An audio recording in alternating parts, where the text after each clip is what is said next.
Seja bem-vindo ao Nota 20, programa da Rádio Observador, em parceria com a Iniciativa Educação, programa onde a ciência fala com a educação, todas as semanas com um convidado e, claro, com o professor Nuno Crato. Olá, professor. Ora viva, como está, João Miguel?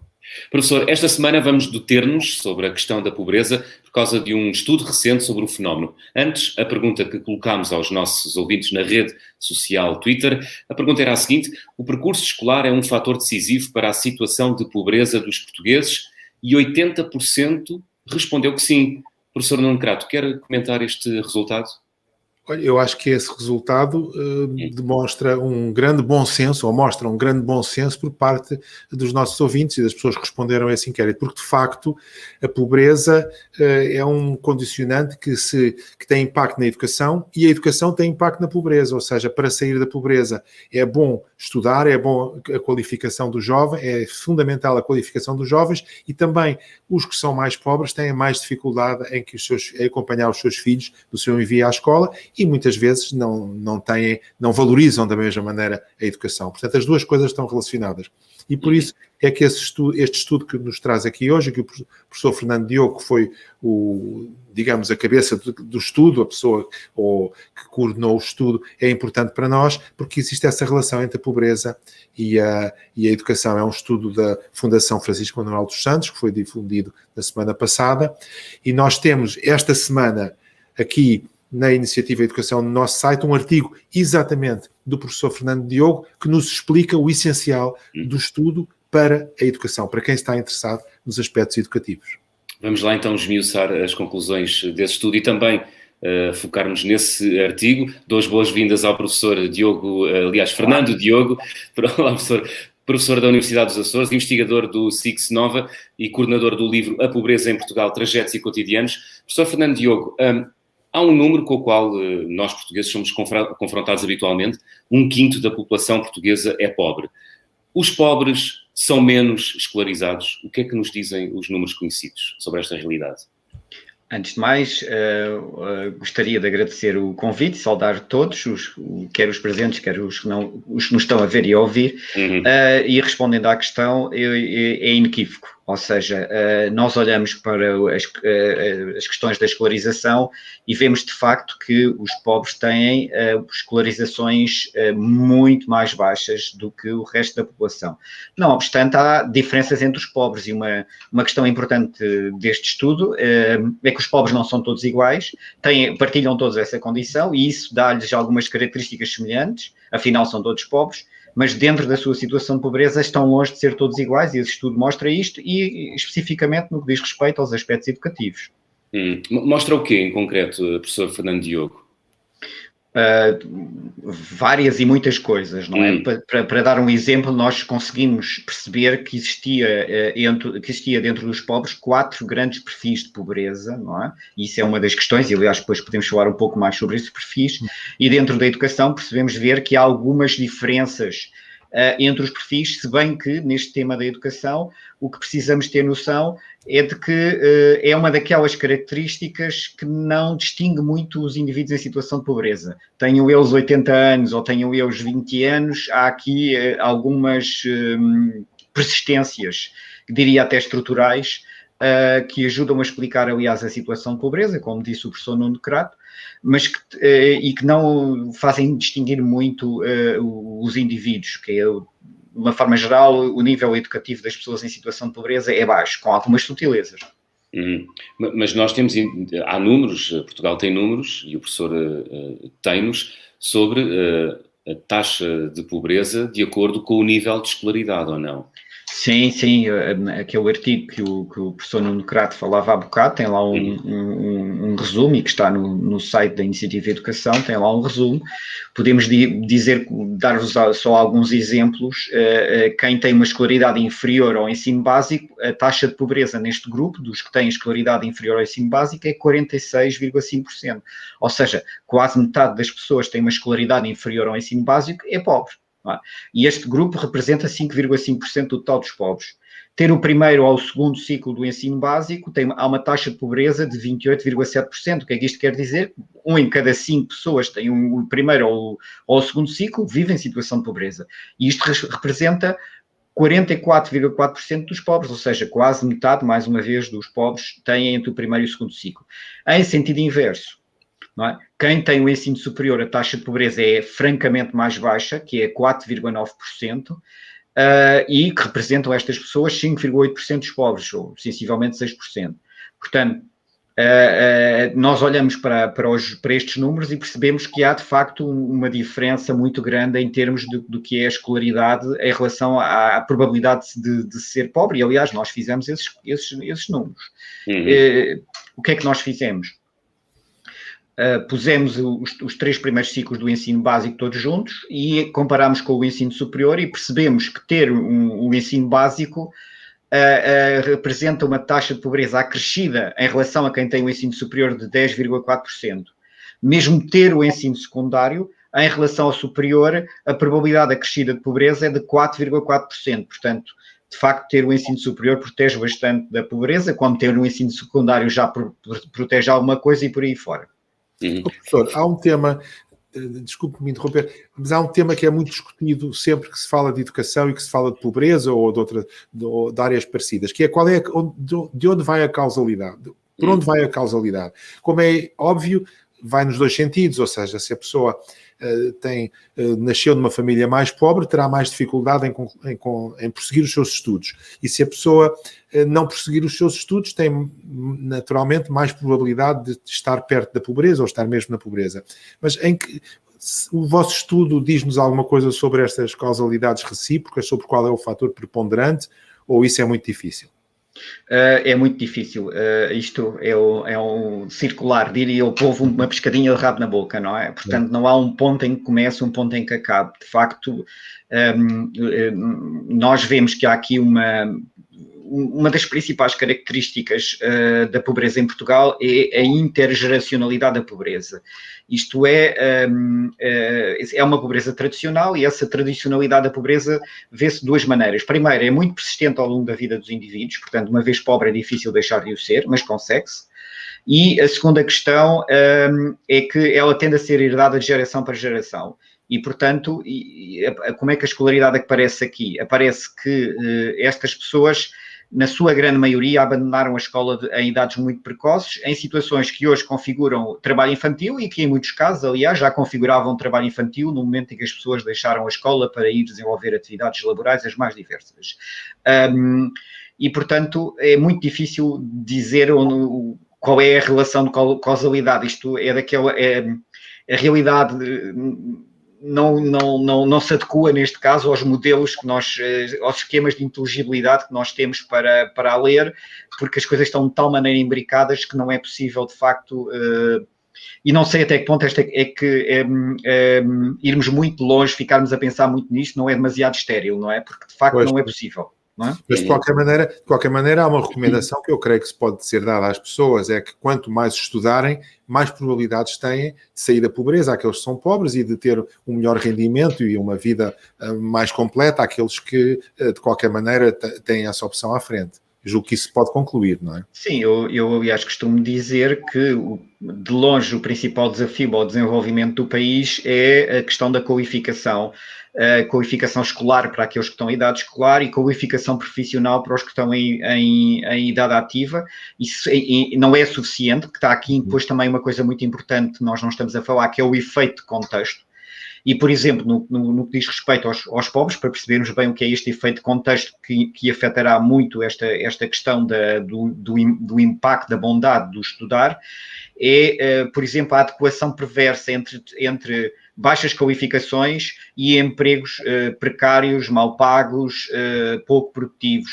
Portanto, muitas vezes estas pessoas saem da escola precocemente porque aí foram incentivadas pela possibilidade de se inserirem precocemente num mercado de trabalho com um emprego com estas características. Enquanto nós também não transformarmos o mercado de trabalho, ter a qualificação escolar em si não vai ser o suficiente. Portanto, é evidente que sem a qualificação escolar não vamos lá de maneira nenhuma. A qualificação escolar é uma condição necessária, mas não é suficiente. É preciso ter também atenção. O tal efeito contextual tem a ver com a organização do mercado de trabalho. Eu tinha aqui uma pergunta, precisamente sobre o papel da escola no combate à pobreza, que era tentar perceber, junto do professor Fernando Diogo, se a escola é o elemento-chave ou um dos elementos-chave no combate à pobreza a longo prazo. Já percebi que sim, mas pelo que percebo das suas palavras, também isso inclui uma modificação do mercado de trabalho, é isso? Professor Fernando Diogo, sim. Sim. A escola como se diz, é uma condição necessária, é absolutamente incontornável, mas não é suficiente. Atenção, depois há outras, nós estamos aqui a centrar-nos na relação escola-mercado de trabalho, mas há outros fatores que tornam a escola importante. E eu vou referir só 3. O primeiro desses fatores que também torna a escola importante são as questões de cidadania. Nós temos noção de que as pessoas com maior escolaridade tendem a ter mais competências para ler o mundo, viver nele, intervir nele, preocupar-se com ele. E, portanto, fazerem escolhas mais informadas e terem a capacidade de influenciar as decisões políticas. Portanto, é muito importante que por questões da democracia, que também exista o estudo. Depois, a segunda grande questão tem a ver com a saúde. Não é? Há um impacto muito grande das competências escolares na saúde dos indivíduos. Porquê? Porque as competências escolares permitem a literacia para a saúde de uma forma, eu diria, quase natural, e faz com que os indivíduos com mais escolaridade consigam sobreviver mais anos, e mais do que sobreviver mais anos com boa saúde, porque uma coisa é estar vivo, outra coisa é ter boa saúde, ok? E, portanto, claramente, nota-se, doenças como, por exemplo, a diabetes, é uma doença que está muito associada às opções de vida das pessoas, e se essas opções de vida estão bem informadas por uma boa literacia para a saúde, menor a probabilidade da diabetes, e a diabetes é uma doença que mata e é uma doença que reduz a qualidade de vida. Terceira e última, é um exemplo. Terceira e última questão onde a educação funciona é a questão da felicidade.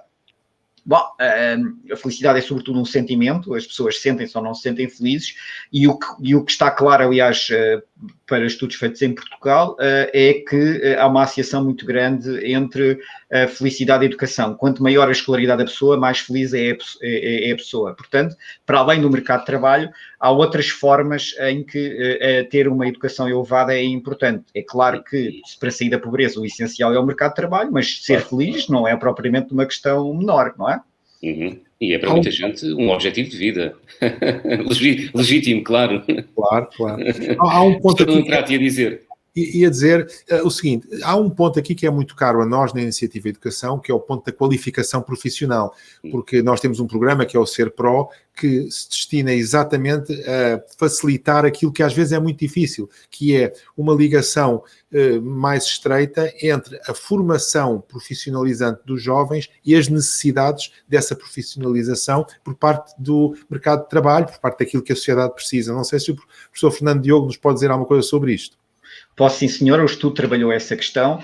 Aliás, há duas questões que nós temos de ter aqui em atenção. A primeira é quando falamos em qualificação profissional, tendemos a acrescentar dos jovens. Ora, isso eu acho que acaba por não ser a melhor forma, porque é preciso não esquecer que o país tem uma percentagem muito grande da sua mão de obra, aliás, comparativamente aos restantes países da Europa, a quase todos. Portugal é dos países da Europa que tem uma mão de obra menos qualificada e, portanto, é o que nós podemos designar os ativos altamente desqualificados, como eu fiz em 2013, e, portanto, é aqui um grande desafio à qualificação profissional. Não é só a inicial, que é como também a dos ativos. E no estudo, considerando que nós trabalhamos sobretudo adultos, pessoas com 18 e mais anos, nós fomos encontrar sobretudo uma relação da qualificação profissional com estes adultos. E temos ali 2 ou 3 questões. Isto foi na parte qualitativa da análise. A parte qualitativa permite-nos levantar as questões, não nos permite fazer afirmações de que é assim ou assado para os portugueses, permite-nos levantar as questões, e as questões que nos levantam para os nossos entrevistados, a maioria, tirando 5 ou 6, voltou à escola depois de adulto para fazer formação profissional, sobretudo obrigado. Não é? Obrigado por diversas instâncias para não perder o subsídio disto ou o subsídio daquilo. E não retiraram daí grandes coisas para a sua vida, não é?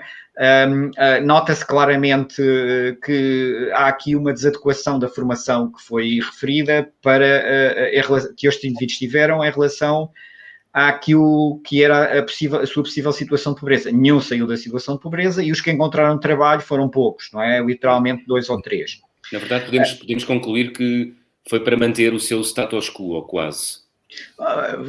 Foi para para cumprir obrigações que lhes eram exigidos, tirando ali 5 ou 6 casos, pessoas que foram de facto investir na sua formação. A grande maioria não foi para investir, foi para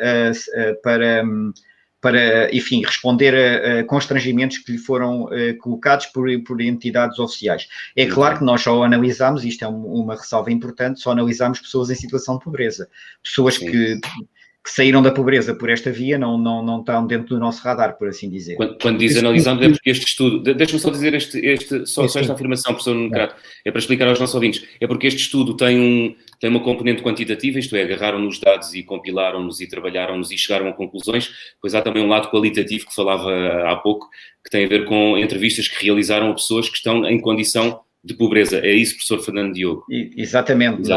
Nós, para ser mais rigoroso um bocadinho, se não se importa, que os professores gostam sempre de ser rigorosos, a parte quantitativa foi utilizar os microdados do inquérito que o INE utiliza para calcular aquilo que o INE chama a taxa de risco de pobreza e que nós podemos chamar de taxa de pobreza, e depois fizemos 91 entrevistas espalhadas por todo o território a partir dos 4 perfis de pobreza que nós encontramos, e de uma forma muito, deixem-me dizer, muito rigorosa para poder chegar à diversidade das situações de pobreza em Portugal. Só para rematar, os 4 perfis são reformados, precários, desempregados e também trabalhadores. Professor Nuno Crato, ia colocar uma questão ao professor Fernando Diogo. Diga. É só acrescentar que há outros estudos que mostram que só essa qualificação feita para servir objetivos que não são diretamente ligados com a qualificação real dos trabalhadores, há vários estudos que mostram que serve de pouco. Portanto, é uma coisa já antiga, serve de pouco. O que serve é uma qualificação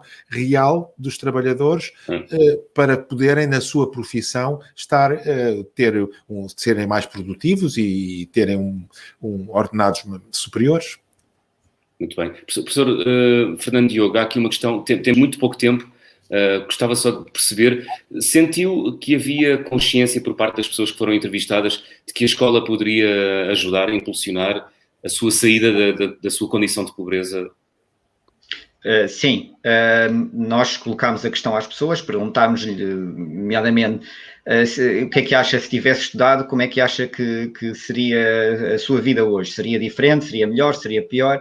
E a grande maioria das pessoas, independentemente dos perfis, respondeu-nos de facto que estaria em melhor situação, e que aliás houve alguns que disseram, é o que eu digo aos meus filhos, não façam como eu, estudem, não saiam da escola tão precocemente como eu saí para casar ou saí para ir tomar conta dos meus pais, hoje em dia isso já não é necessário, pode-se continuar a estudar, e portanto há esse papel, mas depois há uma minoria muito pequena, mas para mim muito significativa, de pessoas que continuam a dizer, não, isto não tem o ensino superior e não tem emprego. Portanto, e quando nós começamos a olhar para estas pessoas que nos dão esta resposta negativa, que são poucas, mas estão lá, e que estão nos vários perfis, como eu vos digo, lembro-vos, a educação não é uma questão que discrimina muito os perfis, há outras questões que discriminam mais, mas o que nós vamos encontrar quando analisamos estas pessoas, estava eu a dizer, é uma passagem sofrida pelo sistema escolar, não foi uma passagem muito negativa, o sistema escolar, exatamente, até ao limite da experiência traumática. Portanto, isso acho que também nos deve fazer todos pensar sobre como é que são as experiências das crianças e dos jovens no sistema de ensino. Para alguns são mesmo experiências traumáticas, não é? Muito bem. Professor Fernando Diogo, agradeço-lhe ter estado no Nota 20 esta semana. Obrigado eu. Obrigado. Professor Nuno Crato, como é hábito, e para fechar o programa, muito rapidamente, peço-lhe que condense, por favor, em 2 a 3 apontamentos sobre o que acabámos de conversar nos últimos minutos, sobre a pobreza e a escola. Foi uma conversa muito rica e muito clara, mas eu gostava de sublinhar 2 coisas. A primeira é, vale a pena estudar. E a segunda é que a qualificação profissional tem de estar ligada às necessidades do país, porque é isso que, de facto, faz com que essa qualificação gere emprego e que esses jovens tenham depois uma remuneração adequada. Muito bem, na próxima semana vamos receber a psicóloga, professora e investigadora Tânia Fernandes. Vamos falar sobre a relação entre a leitura e a imagem. A pergunta que colocamos no Twitter é a seguinte: há vantagens para as crianças em escrever à mão? Sim ou não? Professor Nuno Crato, até para a semana. Até para a semana.